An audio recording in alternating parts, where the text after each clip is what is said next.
Hare Krishna, dear devotees, Dandavat Pranam. Welcome once again to the Sola Shraya podcast. I am your host, Dr. Jake. I am joined with my friend and teacher, Balaram Shakti Das. And today, as always on this podcast, we will seek the wisdom and shelter of our dear Lord Krishna through prayer, Shastra, and conversation. Balaram, tell us where you're at today. Yeah, Hare Krishna. So I'm very fortunate to be in Alachua, Florida. Haribo! Some tiny homes over here. Yeah, this is like one of the major hubs in America for Hare Krishnas. There's maybe 5,000 devotees living here, give or take. Uh, yeah, so we're stopping here on our way to deliver a load to Miami. Yeah. And Tanya's brother lives here. So we're at his place and got all cleaned up. Mostly cleaned up. The beard is still lingering, which we'll take care of that as soon as we can. Yeah, well, whatever. I mean, I'm obviously not one to shy away from a little grizzle. But so Alachua, Florida, just in case you don't know and you're kind of new to the whole movement, is really quite a special place. Like Balaram said, 5,000, I would even venture to say 5,000 plus devotees, all very concentrated. From what I've heard about Alachua, it's like you go to the grocery stores, devotees. You go to like Lowe's, devotees. you know, The grocery it's like store everywhere you go. has an Ekadasi aisle. Yeah. Really? Yeah. An Ekadasi aisle. Yes. Not an little... aisle in, but an aisle of like, here's what you need for Ekadasi. Yes. All It's just a Ekadasi. lot of potatoes. It's just a row of potatoes.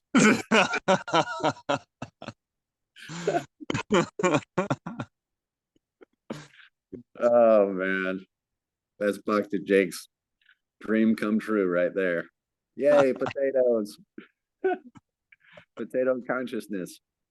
Yeah. So, so you're gonna be there, and they have a special event going on. You mentioned. Yeah. Um, I forget what the name of it was, but it was like Festival of the Holy Name. Oh, speaking of, back to Brian, Hare Krishna. Yeah. Prabhu, are you by chance on your way? Was this the weekend you said you were going to Alachua for the connecting the audio? Recording in progress. I don't know if you can hear you. Oh, Prabhu. I can hear you guys now. Okay. Hare Krishna. I meant to message you. This is so auspicious that you joined today. Are you are you coming up to Alachua today? I am. Not today. No, I'm coming up on Friday, I think. Thursday or Friday. Guess where I am right now? You're in Alachua? Yes. No I know. way. You have to come. You have to come. Oh man, I'm excited. I gotta meet up with you while we're there. While you're there. I'm just here today. I'm Oh, you're only here today? yeah. Oh, okay. Well, that's amazing though. That's really wow. Yeah. So You're over close. at the temple there? We just got here. We're gonna go to a spring, Okay. and then we'll head to the temple in the evening. Yeah. Yeah. So I guess there's a big kirtan event starting today. So Yeah, the we're festival of the Holy Name. Yeah. Yeah. Very auspicious. Very auspicious. Thank you for joining us, Dr. Brian. Yeah. I'm on my way to work. I wanted to tune in for a little bit. Okay. All right, Krsna. Well, if you feel like quitting your job today, which I know you don't because you love your job, then you come I out do to love my yeah. All right. So, wow, just magic's in the air, I guess. So, Balaram, let's do the invocations real quick. And yeah, you go ahead and start, and I'll join right in with you, Balaram. Yeah. Om Namo Bhagavate Vasudevaya.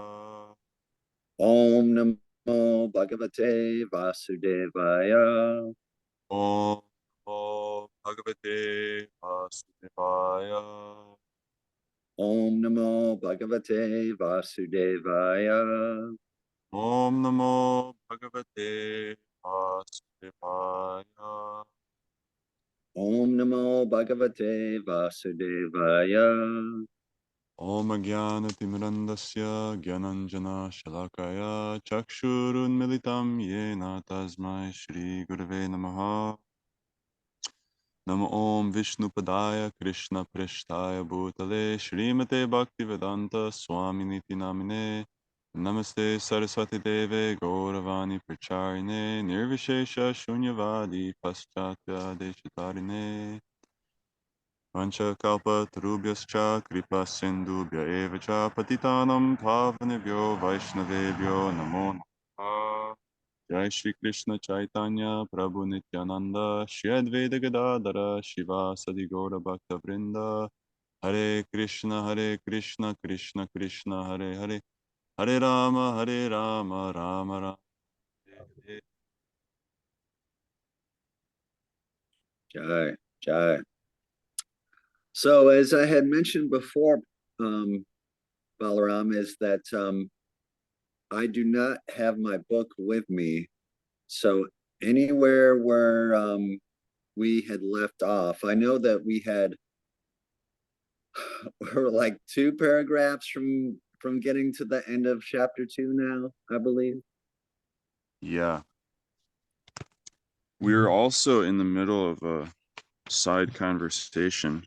Yes. Got cut off. Yes. Yes. I guess we could just wrap a knot on that because it was like it was like getting into a point, and then the phone was like, "You're done." That's all you got. Yeah, the show from last week just took such an unexpected sort of a turn, and I did want to get I don't know if you want to get back into it right where we left off or if you want to move on, but just to recap it, we had gotten into talking about like the medicinal uses of what's it called?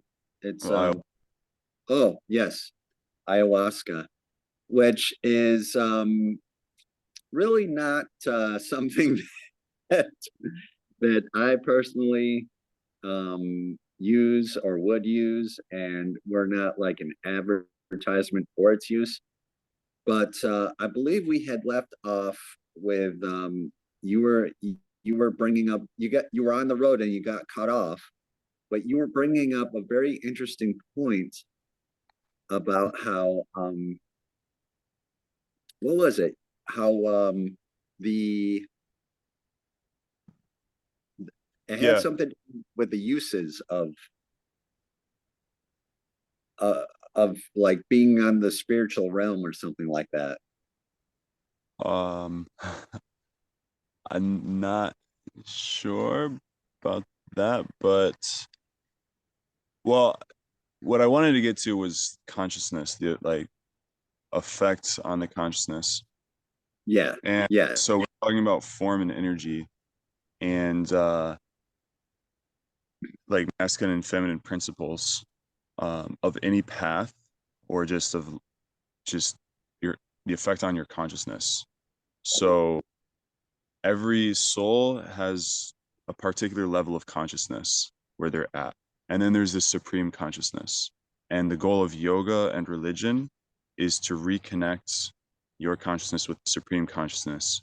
And in that way, we say, go back to Godhead. It means bring your consciousness back to its original, fully transcendental, Satchit Ananda, eternal, full of knowledge and bliss state of being, right? To uncover that state and return to that state, to consciously choose to enter into pure existence with Krishna, right? And so to do that, we need to associate with Krishna. So what we're doing, Solashraya, is we're associating with Krishna in this book form and in the teachings of His Divine Grace, Srila Prabhupada, whose consciousness is fully absorbed in Krishna consciousness. And therefore, our consciousness gets moved up. But along the way, there's also energy and form that we're kind of navigating. And so, and these are the masculine and feminine principles of a path, that the path is towards God consciousness, right? If it's a bona fide path, it's you there. And you have like the structure of like the lifestyle, like we were talking about straight edge. Our movement has 4 regulative principles: no illicit sex, no meat eating, no intoxication, no gambling. And also the yamas and niyamas are in the yoga system. And those are basically, like things that you don't do, which same as those 4 regular principles. It's just, we don't do things that are going to keep us trapped in addictive behaviors and degrading behaviors. And then it helps us control our senses. And by controlling our senses, then we're able to control our mind. And that's the real goal, right? Because the mind is keeping us in association with negative influences, right? It's due to the uncontrolled minds that the consciousness associates with lower forms of consciousness, right? And so if we can control the minds, then we can focus on spiritual consciousness. Yeah. So that's like the form, the masculine aspect of the path. And then the feminine aspect is dealing with energy. And so you have a lot of groups that are more into like, oneness, harmonizing our environment, and things of that nature. Ayahuasca being in that, I would say, because it has that feminine nature of, it's working with energy and it's opening your energy field up, which can be very dangerous. It can be very effective. It is effective. But if it's not in the right environment or with the right facilitator, it's extremely dangerous for your spiritual path, because you're opening yourself up, and like, what are you opening up to? And then what do you do after that? If you don't have that masculine structure of a sadhana, of a daily practice, then to ground you in a, on your path, you're still opened up, and then you go back into the worlds and you just get swept away.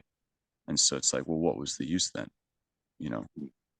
It's like Prabhupada says, like Prabhupada quotes a scriptural adage or what have you, of an elephant who bathes, gets all nice and clean, and as soon as the elephant comes out of the pond, what does he do? He slathers mud, dirt all over his body. He's like, great. Like, what was you defeated the purpose. So it's the same way. And actually, in the context of that is in like practicing different types of penance or like atonement, prayaschita. And they say, well, what's the use of just clearing your energy fields if you don't have a bona fide path, like a structured spiritual practice that is elevating your consciousness. You're not taking care of the root of the problem, which is your desire to lord it over the material energy and stay in those levels of consciousness in which you are in trying to enjoy and be the master and controller of that energy. You're exploiting the energy. So we have a relationship with energy, and the ayahuasca will show you that, and it'll work with your consciousness, your intention, your prayer, the most important aspects of it, to reveal to you, and opening your third eye, basically. Okay. Hare Krishna, Brian. Hare Krishna. Reveal to you, the different, it can teach you very effectively, showing you different things and then purging those things. And it can be very helpful for certain individuals that are having issues or addictions, serious things that are kind of getting in the way of moving forward in your life. But the point, 2 points maybe that I wanted to bring up, is that chanting of the Hare Krishna Maha Mantra and what we're doing on this path, a spiritual path, is accomplishing the same thing, but in a totally natural and grounded way. You're not affecting your consciousness, and not that it's unnatural, it's in a sense very natural, but in a way that is any danger associated with it. Use of psychedelics and stuff can be very precarious. So just chanting Hare Krishna and following the regular principles.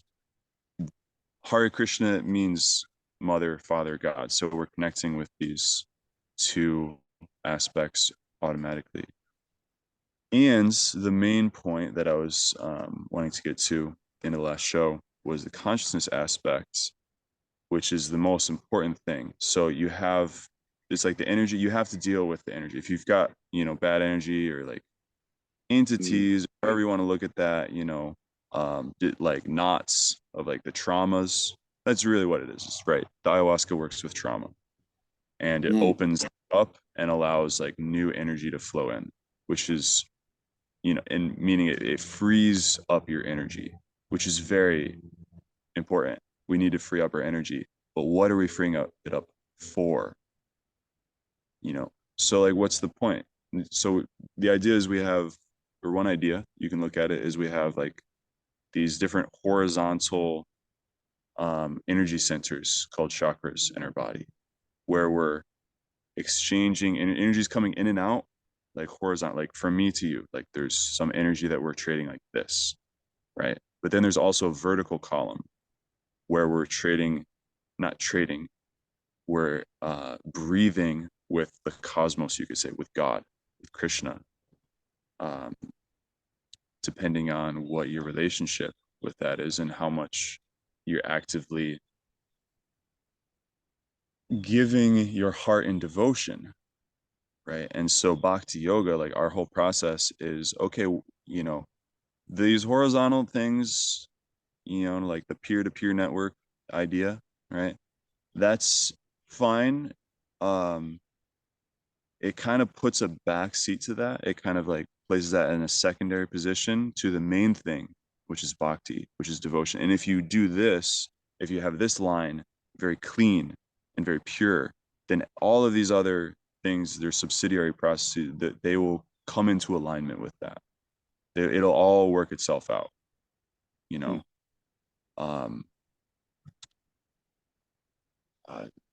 trying to think if there's a good example of that. Anyway, if you water the root of the tree, all the branches are nourished. Just trying to think of like a cleaning example, like cleaning a flute or something. Just like pass water through the central pipe and it cleans the whole thing, right? As opposed to like individually, like each hole, like, going in. So it's kind of like that. But then also it's a matter of consciousness. So the central column is consciousness, and that's through association. So and this is like, I think the main, I'll leave it at this so we can continue with the book. The main asterisk of warning, what's the word, like a warning or a cautionary. word of caution, is you're opening up your energy centers, including this vertical line as well, right? Because you're allowing the consciousness of the fields to enter into you. And if it's a pure, like when I drank ayahuasca in the jungle, it was a pure environment. The shaman had no ulterior motive, no ego, like we talked about, was not putting anything of hers. She's just a channel for God, right? In the same way, the people that we meet in our spiritual path are also either channels of God or they're channeling some false ego, and it's not a pure path. And that will divert your path because we resonate with people. We want to please people, right? We want to form relationships with people. We're attracted to people. And so we form Sangha, we form association with them. And their subtle desires are transferred into our heart and vice versa. But the pure soul, the Vaishnava, who's a servant of God, who's a channel for God, they don't take any energy because they're not engaging in karma, right? It's the same thing. Wherever there's energy being traded between people, there's karma there. And that happens in so many various ways. And they're not giving any false ego energy or karma because they're simply spreading love of God. So I was very fortunate in that regard. And so my own personal prayer and aspiration for God consciousness was opened up more and was nourished. But the real nourishment of the consciousness comes from association with the consciousness of someone who is with Krishna, right? Who is Krishna conscious, because Krishna is the supreme soul, and we're trying to connect with Krishna. So so the Hare Krishna process, it is perfect and complete. There's aspects that we're still figuring out, as far as like, it doesn't teach you directly like how to deal with this kind of energy, like you're feeling resentment. I mean, it's there, the teachings are there, but the structure of like how do you have a good job, and like what do you do in the work environment when this happens, or like how to raise kids. It's like the scripture doesn't necessarily speak directly on these things. It's more indirect. So it's more like there's some things to fill in. Does that make sense? I don't know. Do you see what I'm with that, Jake? Yeah. This is the thing about Bhakti yoga that really is, that makes it a complete practice, is that when you have devotion towards God, it changes your entire thing, your entire mind. You realize, like, just things start happening in your mind that they trickle down and they have an effect on you in your workplace, in your home life, in your family life, because now you're focused on pleasing God. And that focus alone will change a person.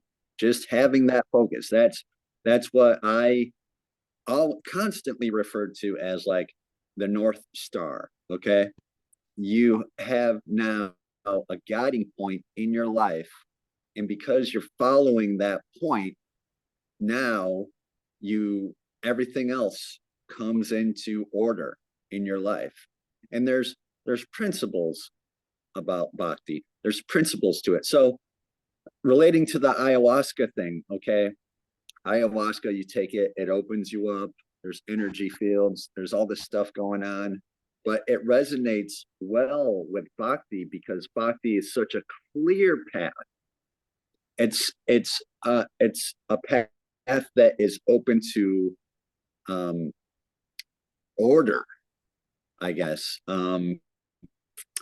Following the supreme personality of Godhead, following the supreme God of our lives. Once that clicks in your head, once you understand that, then I only bring up ayahuasca because we were talking about it. It works without it works. Bhakti just works no matter what you're doing. You know, if you're suffering from any number of ailments, whether it's your own addiction or an outside, you know, you catch a cold, or geez, God forbid you catch COVID or something, or else you're dealing with migraines, or whatever it is, Bhakti yoga is going to be your North Star. It's going to be your guiding light. Krishna is going to scoop you up and hold you, and he's going to have you. That's what it is. Chanting the Maha Mantra, whether it's for real or even if it's false, if you're trying to make fun of it, it still works. It still works. And once you start chanting, you're going to see the changes. The changes are going to happen. It's all a part of the process, the clear path that you're going to follow with Bhakti Yoga. Amazing. Yeah. Actually, thinking, because like basically it's like the principles, right? You're saying it's these principles, and the principles are the same regardless of what path. These are just eternal truths. There is the activity of the soul, and like we can say there's these three tracks, right? These, say, pillars before, these three tracks that the path is composed of, and the central path is the most important. That's the essence, and that's related to directly with consciousness. That's the activity of the soul itself, the soul proper, which is independent, like you said, like whether like your heart is in it or whether you're making fun of it. Like if you're performing the activity of the soul, it's beyond the mind and the body. It's just transcendental to the mind and the body. Those things aren't tarnishing it. Of course, you know, the mind and the body are also influencing, you know, where we're at. And so if you bring those things into harmony, into alignment, it's going to obviously facilitate that. And so then you have two supporting tracks. And we focus more on the form, I think, in regards to like we say there's Bhagavat Vidhi and Vaidhi Vidhi, Pancharatra Vidhi, which is basically like lifestyle, right? It's focusing on like live a clean lifestyle, and then that will, you know, facilitate that. Your mind and body will be pure. But yeah, any path, these principles are the same. How to live a God-centered life. And so if you find that connection with God, like that's, just know, like that's the main thing. And when you live a natural life, when you like what these other tracks are doing, they're trying to get you to live a natural life, you know. And so many different cultures, like ayahuasca, okay, that's one culture. They have their way of working with plants, you know. Up in North America, it's like, okay, then maybe that's just like drinking green smoothies, waking up, you know, at a good time, like having healthy habits, you know. Don't make fun of me and my green smoothies, all right?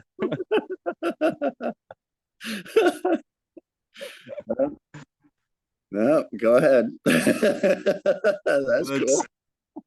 Whatever it is, jogging, different things to take care of the mind body instrument, right? And when we do, the more that we do that, if we keep these energy channels like clean, open, what's that going to do?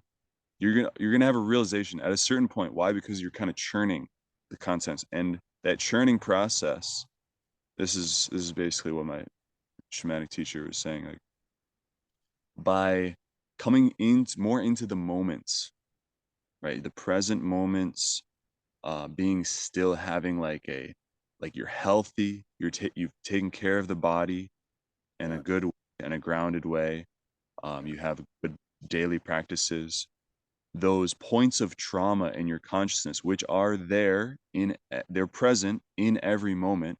So therefore, when we become more present in the moment, they begin to come up, right?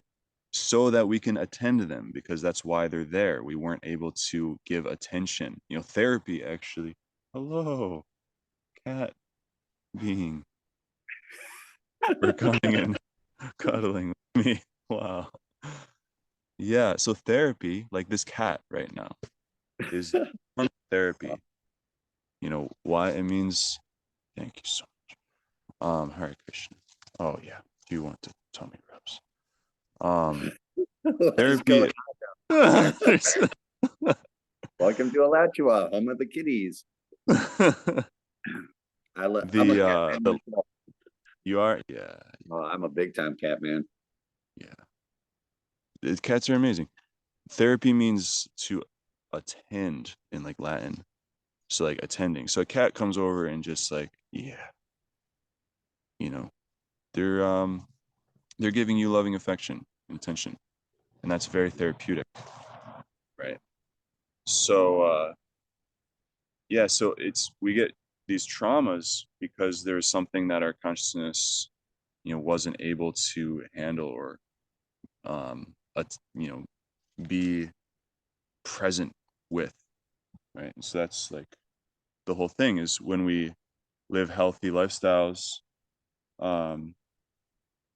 you enter more deeply in the present moment, and all of these like things in our past that have kind of like haunted us, like these burdens, they dissolve.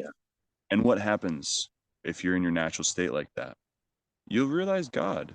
You realize that you're a part of everything. That and then we call that Brahman realization that you are a spirit soul independent from matter, that you have eternal consciousness. It's the natural result of being present in the present moment. There's eternity. If we're not in the present moment, it means we're in linear time, like thinking about the past and the future. But if you're just in the present moment, there's no time like that. So that's the first step.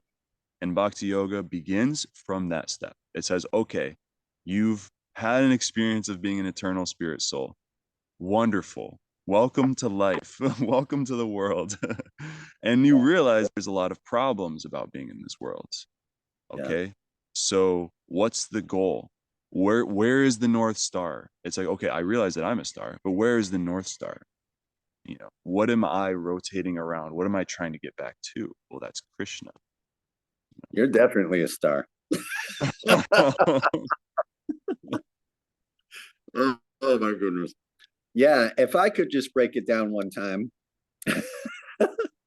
So to really break it down, you're a person, you're on this earth, you're having anxieties, you're having this experience as a person on this earth, and these good things and bad things are happening to you. Okay, there's something inside of you that is like, oh, why do I feel this pain right now? No matter what the pain may be, any kind of pain. Why am I having this pain?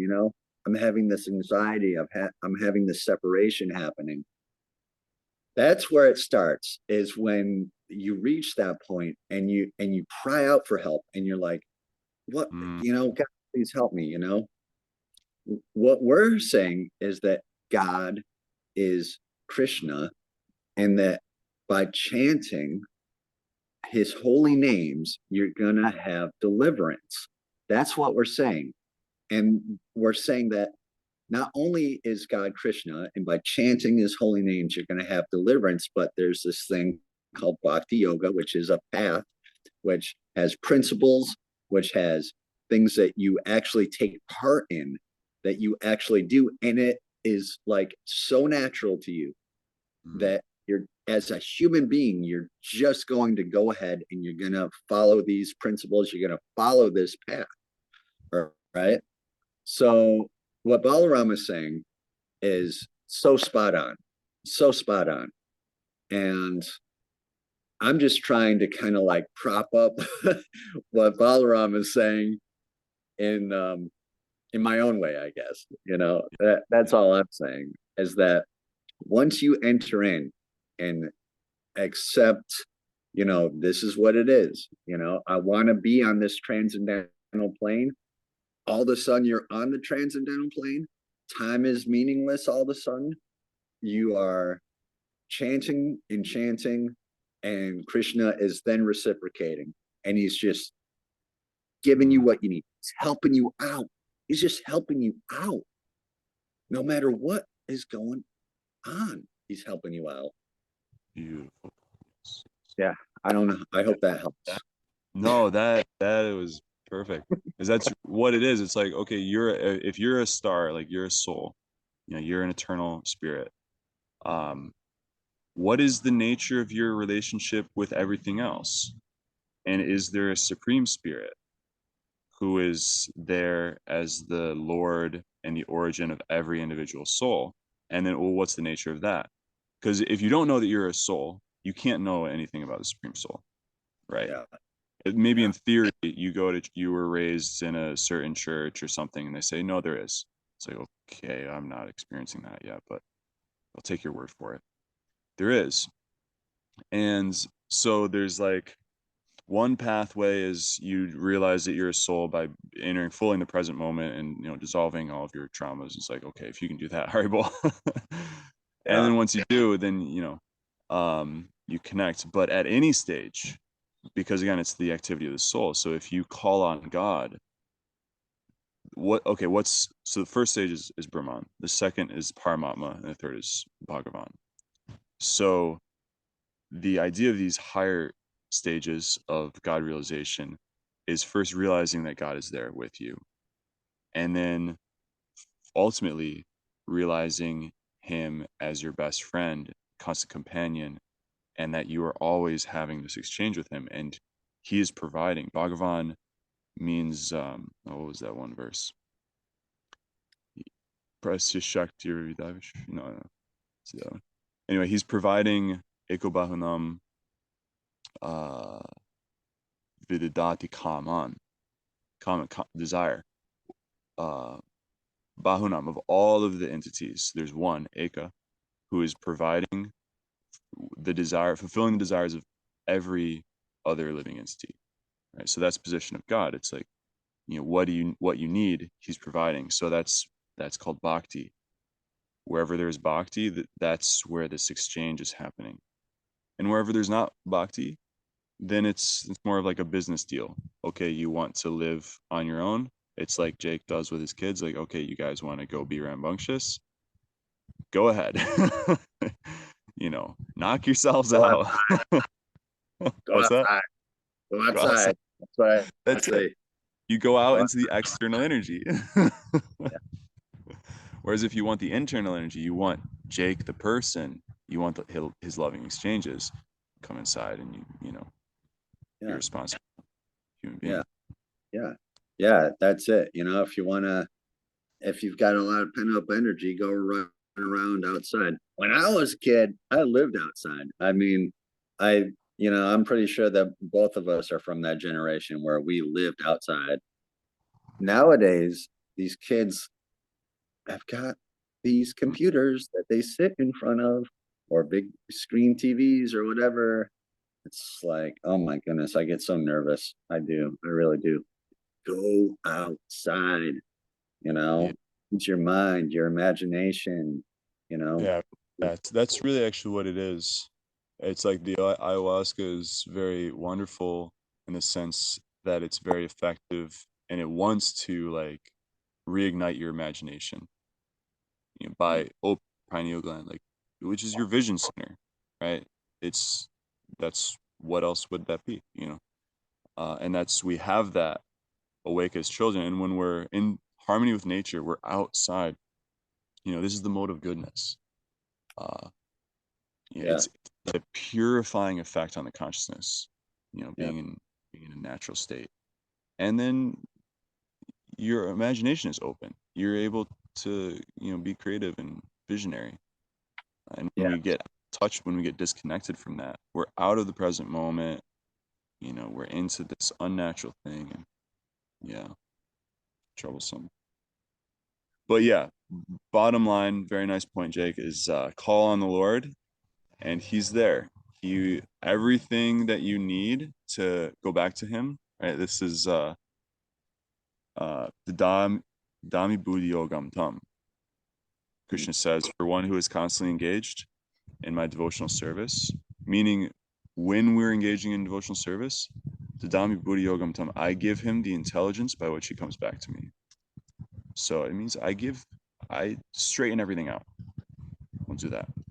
And so that's that last paragraph that we read. Yes. To give us protection, Hare Krishna, Yes. over all the three worlds and remove all obstacles for the peaceful execution of our lives. Yeah.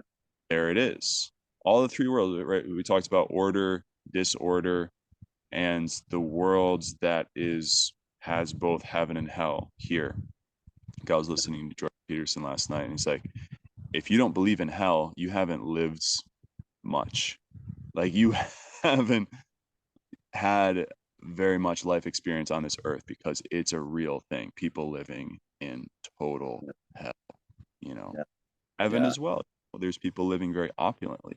So that's the position of the earth plane, is both are here, you know. And then yeah, I'm listening to the 5th canto of Srimad Bhagavatam right now, and it's describing that this earth world where we're in now is a very small segment of a very big world of heavenly and hellish places, realms, dimensions, whatever.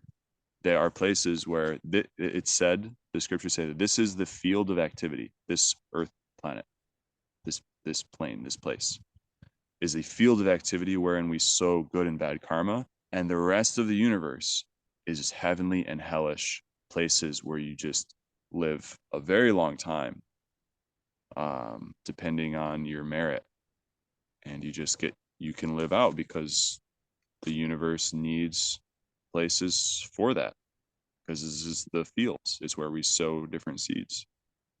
So it's the higher beings, so many beings want to take birth here because they understand this is the field. I can cultivate things here, principally spiritual purposes, right? Yeah. It's very favorable, because in the other places it's very difficult. In the higher planes, there's no impetus for spiritual improvement. In the lower planes, just you don't have the, you know, luxury, you know, you're experiencing a lot of suffering. So in all of these different realms, principally like speaking about our life here, right, down to earth, like practical day to day, like we're here, we are. But these three realms are definitely influencing us as well. There's mode of goodness, mode of passion, mode of ignorance, we could say. There's these three qualities to our life. There's the good times, the bad times, and then the times in between, times where we're just trying to get through and make moves. In all of those three areas, there are obstacles to the execution of our lives. You know, you have to.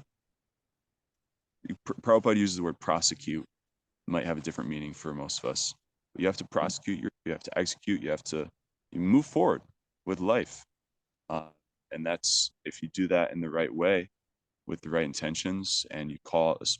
What speak of if you're calling on the name of God? We say that's the ultimate thing. You call on the name of God, and the obstacles get removed. Your life will be purified. You're going to go through trials, but Lord will be with you. And the point is, like, don't try to avoid problems.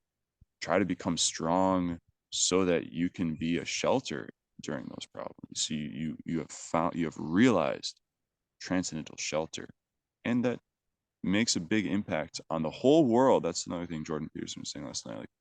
Like, it's not a small thing; it's a big deal. When you create order in your life, when you're bringing down that higher world into this world, it has a huge ripple effect. And the same can be said for the other direction. If you're just like these school shooters, they just like flipped up the table. They're like, screw it all, let it all go to hell, right? Bitter resentment, because we're all victims. Yeah, we get it. It's a harsh effing world out there. But Yeah. if you just throw in the towel, you just open the whole world up to going to hell. You know, Yeah, that's where gotta, just yeah. stand. Well, Yeah. that's got to be brutal, just to just have that kind of mindset. I mean, taking shelter. I mean, if you think about that term and how that term is just in everything, it's in all the books all the time, is taking shelter. Don't you aren't don't as a human being, Mm. it doesn't matter. Like, don't you want to take shelter? You could be super, super wealthy.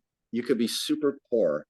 It's Mm. like this even playing field where don't you want to take shelter? Shelter means like, you know, Mm. protection, warmth, Yeah. comfort, wealth, maybe, wealth of the soul. Yeah.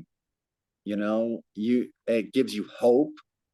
Like mentally, you think, hey, this isn't so bad. Maybe things are gonna get better. And there's like so much to that, to take shelter of Lord Krishna in the form of chanting his holy names. I was just hearing yesterday, maybe the day before, these amazing statements about the holy name, that even at the time of death, all that the soul burdened by so many sins, so many bad things, inauspiciousness, so many obstacles, right? And what speak of the obstacle of death? Like, they can't move forward another inch in their life, and they're writhing in agony and fear, and all they have to do is say Krishna's name once, and all of that gets wiped away. All of it. Mm. But don't, because Prabhupada says they are proud. They're too proud. All they have to do is take shelter. All they have to do is reach out and say, okay, Lord. But, and it's like they know that, in a sense, like deep down, that, but you're too proud. And so you just cling and fall down. Isn't it funny how isn't pride like one of the sins in the Bible too, is having pride? Yeah. That's like sinful kind of a thing to have. Oh my Oh, goodness.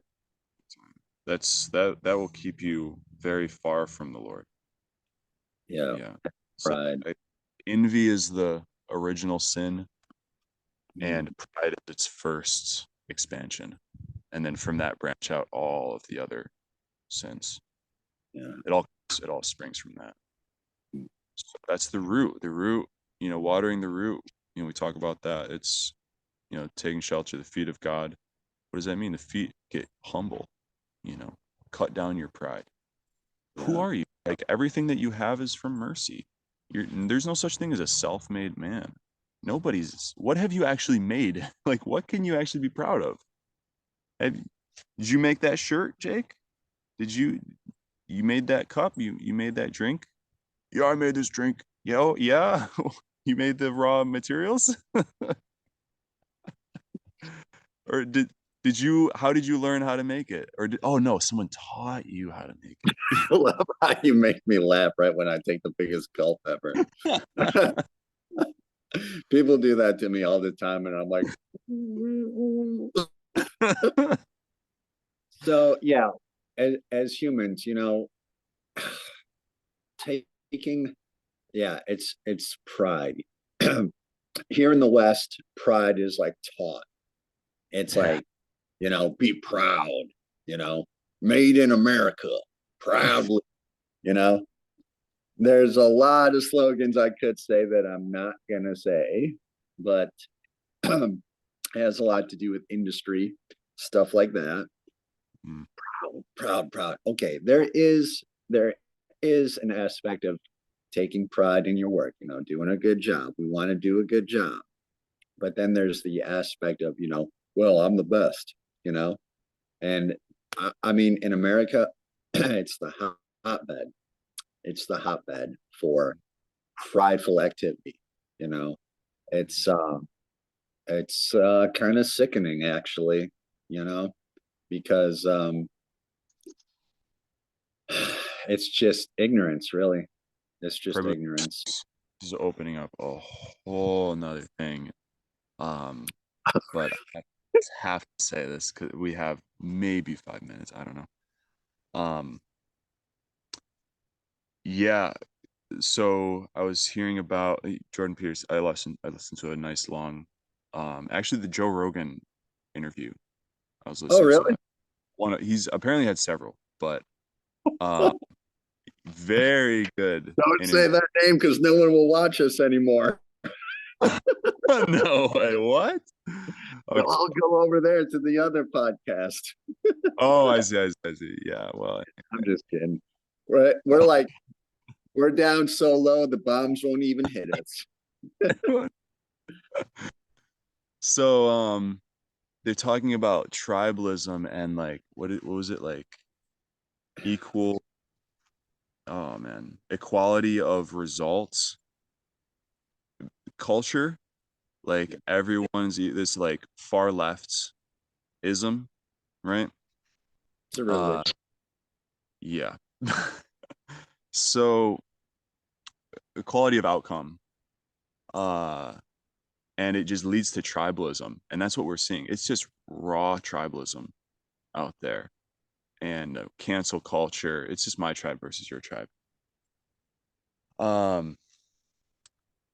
As opposed to taking responsibility for your life, and like, okay, you've been cheated, you've been oppressed, and that's kind of the leftist argument. It's like the right, they're oppressors, and yeah, 5 minutes. They're they should give up some of their power, to the oppressed. And it's like, well, where do you draw the line with that? Like, where do you, like, if you're going to equalize politics, or equalize, who's got the power? What power? Where's this power coming from? And this was an interesting point, man. It's like, if you look anywhere, power distribution, like in a forest, like trees, he's saying like there is going to be like a 1% that gets most of the canopy. It's just how nature works. Like, there are those who work hard and there are those who don't work hard. Yeah. Like, what are you going to say? Like, striving is illegal now? You can't strive for anything anymore? So, I mean, there's so many ways that we could take that conversation, but yeah, there was one point. Oh yeah, the meek shall inherit the earth. This was really cool. And this is something Kirtan Eshwar had said, that meek actually means one who is like faithful to God. I remember that. It doesn't mean like low self-esteem, right? Yeah. Oh, maybe he was on the show. Yeah, because we think, I want to mention this because it was like humble. We're saying like be humble. That doesn't mean have low self-esteem, like be like, yeah, I'm just dirt, That dirt, okay, humus, that's what the word comes from, but it doesn't mean that you think nothing of yourself. It's actually very high esteem, and actually pridefulness, like striving, like you should be, out in the world and like have some ambition. It doesn't mean pridelessness doesn't mean like you should get rid of that. You should strive, you should have ambition, but who is it for, right? Meek shall inherit the earth. It means we're serving God, we're doing it for God. A more direct translation of meek, because he was researching this, right? He was saying it means one who, oh man, it was so good. It was basically to the effect of like one who has a sword but knows how to keep it sheathed.